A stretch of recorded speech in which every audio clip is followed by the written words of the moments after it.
આજના લેક્ચરમાં મારી યુટ્યુબ ચેનલમાં આપનું સ્વાગત છે। આજનો લેક્ચર છે આપણો ધોરણ 9 ગણિત ચેપ્ટર નંબર 11 પૃષ્ઠફળ અને ઘનફળનો, જેમાં આજે આપણે સ્વાધ્યાય 11.4નો દાખલા નંબર 8 ગણીશું। દાખલા નંબર 8 ગણતરીની દ્રષ્ટિએ થોડોક ટફ છે, તો એની બધી ગણતરી ધ્યાનથી જોઈ લેજો અને રફકામમાં સૌથી વધારે ભૂલ પાડી શકે તેવો દાખલો છે, એટલે રફકામમાં પણ ધ્યાન રાખજો। તો શરૂઆત કરીએ દાખલા નંબર 8ની। એક મકાનનો ઘુમ્મટ અર્ધગોળાકાર છે, તે અર્ધગોલક આકારનો છે। તેની અંદરની બાજુએ ચૂનો લગાવવાનો ખર્ચ, મોસ્ટલી બધા જ દાખલામાં ખર્ચ શોધવાનો હોય છે, પણ અહીંયા ખર્ચ આપેલો છે કે કેટલો ખર્ચ થાય છે 4989.60। જૂની ચોપડી જે હતી એની અંદર આ રકમ પોઈન્ટ અદલા બદલી કરેલી હતી, એટલે નવી ચોપડી પ્રમાણે આ રકમ છે, જૂની ચોપડી પ્રમાણે રકમ આ નથી। જો ચૂનો લગાવવાનો ખર્ચ 1 મીટર સ્ક્વેરના ₹20 હોય, 1 મીટર સ્ક્વેર ચૂનો કરવાનો ખર્ચો પણ આપેલો છે 20 અને કુલ ખર્ચો પણ આપેલો છે, તો શું શોધવાનું છે? સૌપ્રથમ ઘુમ્મટની અંદરની વક્ર સપાટીનું ક્ષેત્રફળ શોધવાનું છે અને ત્યારબાદ તેની અંદર રહેલી હવાનું ઘનફળ, એટલે કે બે કિંમતો શોધવાની છે, વક્ર સપાટીનું ક્ષેત્રફળ અને ઘનફળ। તો સૌથી પહેલા વક્ર સપાટીનું ક્ષેત્રફળ મળશે ખર્ચ અને 1 મીટર સ્ક્વેરના ખર્ચા પરથી। તો ઘુમ્મટ કેવો છે? અર્ધગોળાકાર, અને ઘુમ્મટની અંદરની વક્ર સપાટીનું ક્ષેત્રફળ, તો અહીંયા લખીએ ઘુમ્મટની અંદરની વક્ર સપાટીનું ક્ષેત્રફળ શોર્ટમાં લખેલું છે, બરાબર ચૂનો લગાવવાનો કુલ ખર્ચ, ચૂનો લગાવવાનો કુલ ખર્ચ છેદમાં ચૂનો લગાવવાનો 1 મીટર સ્ક્વેરનો ખર્ચ, એકના બદલે તમે પ્રતિ મીટર સ્ક્વેર પણ લખવા હોય તો લખી શકો છો। ચૂનો લગાવવાનો કુલ ખર્ચો કેટલો છે? 4989.60 છેદમાં ચૂનો લગાવવાનો 1 મીટર સ્ક્વેરનો ખર્ચો કેટલો છે? ₹20। હવે તમે કહેશો સાહેબ ડાયરેક્ટ સીધા મીંડા ઉડી જાય, પણ એમ મીંડા ઉડશે નહીં, કારણ કે અહીંયા પોઈન્ટ પછી છે, અહીંયા પોઈન્ટ આપેલા નથી। તો પહેલાં પોઈન્ટ કાઢી દઈએ। તો પોઈન્ટ કાઢ્યા પછી આ રકમને શું વંચાય? 4,98,960 છેદમાં 20 તો હતા જ, અને અહીંયા પોઈન્ટ પછી 2 અંક હતા, એટલે જોડે બીજા શું આવશે? 100।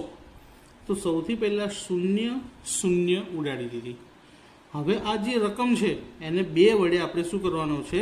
ભાગાકાર, એટલે કે રકમ અડધી થઈ જશે। હવે 2 વડે ભાગાકાર કરો એટલે સિમ્પલ ભાગાકાર કહેવાય। જો 4 છે તો 2 દુ 4, 9 છે તો 2 ચોક 8, 9માંથી 8 જાય 1 અને 8 એટલે 18, 2 9।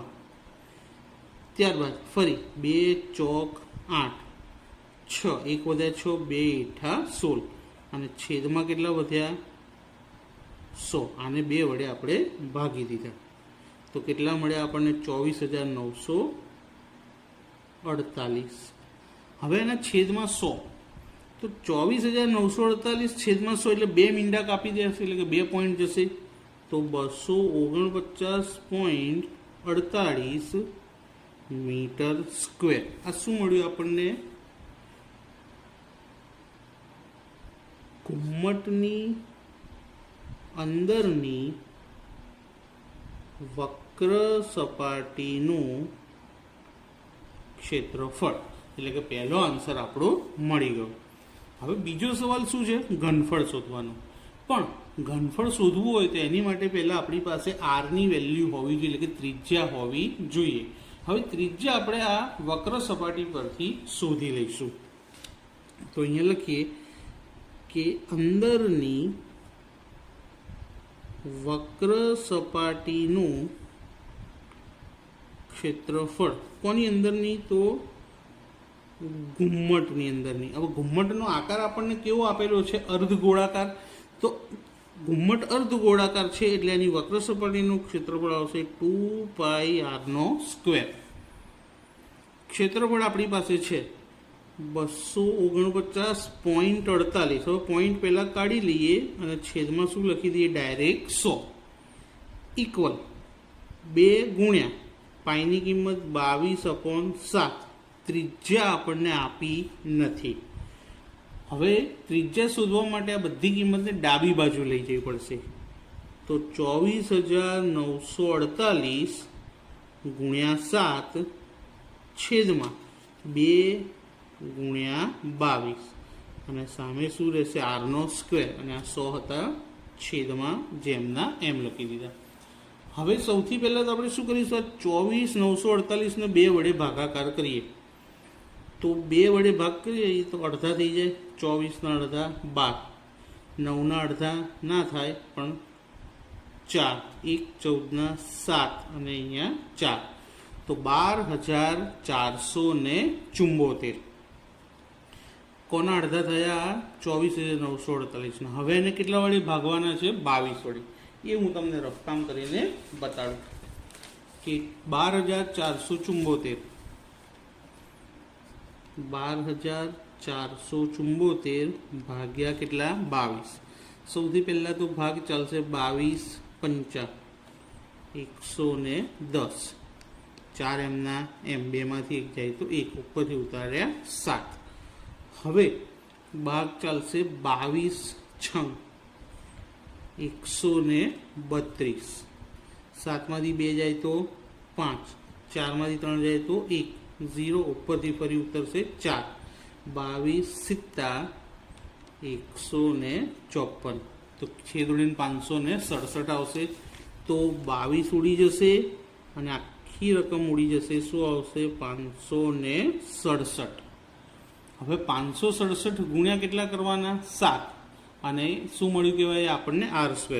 તો માટે r² બરાબર 567 ગુણ્યા 7 અહીંયા લખીએ. ચલો 567 ગુણ્યા 7 અને છેદમાં કેટલા છે એના?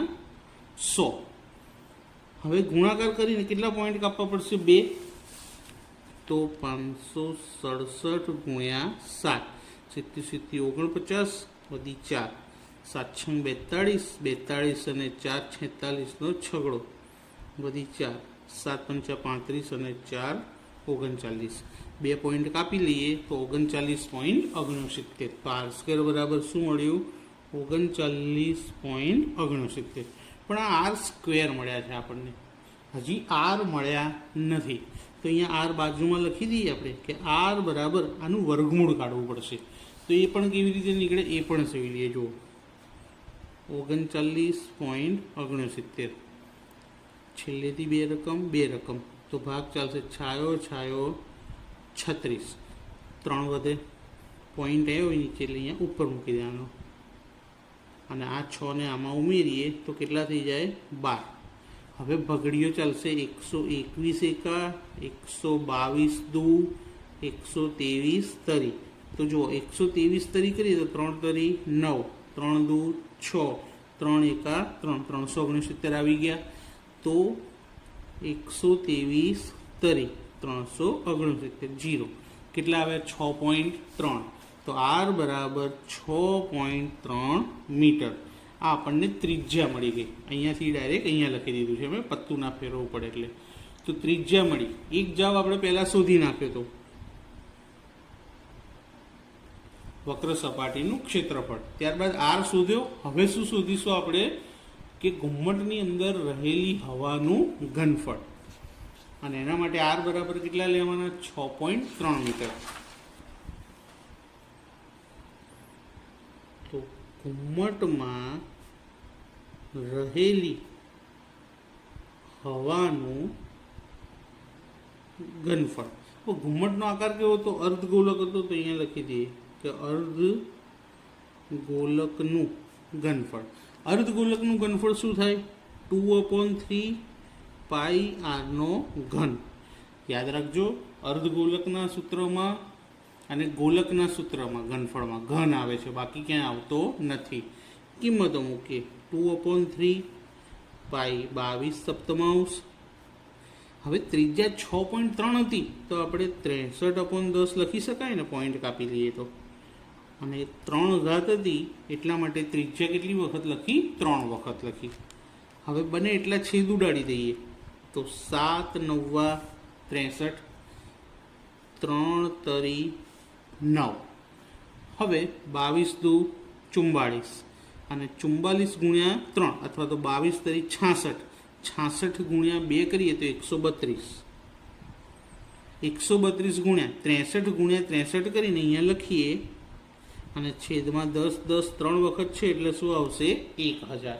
તો 63નો ગુણાકાર કરીએ તો 63નો ગુણાકાર તમને યાદ હોય તો હમણાં જ મળ્યો તો આપણને 3969. 63 × 63 એનું વર્ગમૂળ હતું ને, તો 3969. હવે આ બંનેનો ગુણાકાર કરી કેટલા પોઈન્ટ કાપવાના? 1000. પહેલાં ગુણાકાર કરીને લખી દઈએ પછી પોઈન્ટ કાપીએ કે 3969 ગુણ્યા 132. 3 રકમ છે એટલે પહેલાં કેટલી? 0 2. હવે 1 વડે ગુણાકાર એટલે એનો એક જવાબ આવશે વત્તા. હવે 3થી ભાગ ચાલશે એટલે 1 0 આવશે. 3 × 9 = 27 નો 7 વધી 2. 6 તરી 18, 18 અને 2 20 ની 0 વધી 2. 9 તરી 27 અને 2 29 નો 9 વધી 2. 3 તરી 9, 9 અને 2 11. બધી કાઢી નાખીએ હવે 2 વડે. 9 દુ 18 નો 8 વધી 1. 6 દુ 12 અને 1 13 નો તગડો વધી 1. 9 દુ 18 અને 1 19 નો 9 વધી 1. 2 તરી 6 અને 1 7. સરવાળો કરીએ 8, 7 અને 3 10 ની 0 વધી 1. 9 અને 1 10, 10 અને 9 19 નો 9 વધી 1. 6 અને 1 7, 7 ને 7 14, 14 અને 9 23 નો તગડો વધી 2. 9 ને 1 10 અને 2 12 નો બગડો વધી 1. 3 ને 1 4 ને 1 5. તો જવાબ આવ્યો 5,23,908. 5,23,908. હવે 1000 છે એટલે કેટલા પોઈન્ટ કાપવા પડશે? 3. તો 1 2 3 પોઈન્ટ કાપીએ તો 523.908 મીટર ઘન. ઘનફળ શોધ્યું એટલા માટે શું આવશે? મીટર ઘન. તો હવાનું ઘનફળ આપણને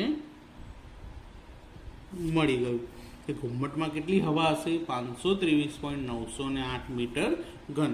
તો મિત્રો દાખલો જોવામાં થોડોક ડિફિકલ્ટ છે, પણ જો તમે પ્રેક્ટિસ કરશો અને 2 વાર ગણી નાખશો રફ કામ સાથે, કારણ કે રફ કામની અંદર જે ગુણાકાર આવ્યા, આગળ અહીં જે છેદ ઉડાડવાનો આવ્યો એ ખૂબ અગત્યનો છે. તો તમે વિડીયોને પોઝ કરી અને આ દાખલો ગણવો હોય તો ગણી શકો છો. આ પહેલાં શું શોધ્યું આપણે? વક્ર સપાટીનું ક્ષેત્રફળ, ત્યારબાદ ત્રિજ્યા શોધી અને છેલ્લે ઘુમ્મટમાં રહેલી હવાનું ઘનફળ શોધ્યું. દાખલો થોડો ટફ છે પણ આવડી જશે. તો મિત્રો આજનો વિડીયો કેવો લાગ્યો મને કોમેન્ટ કરીને જરૂરથી જણાવજો, અને જો પસંદ આવે તો લાઈક કરજો, તમારા ફ્રેન્ડ્સને શેર કરજો અને ચેનલને સબસ્ક્રાઈબ કરવાનું ભૂલતા નહીં, જેથી આવા નવા વિડીયો તમને મળતા રહેશે. Thank you.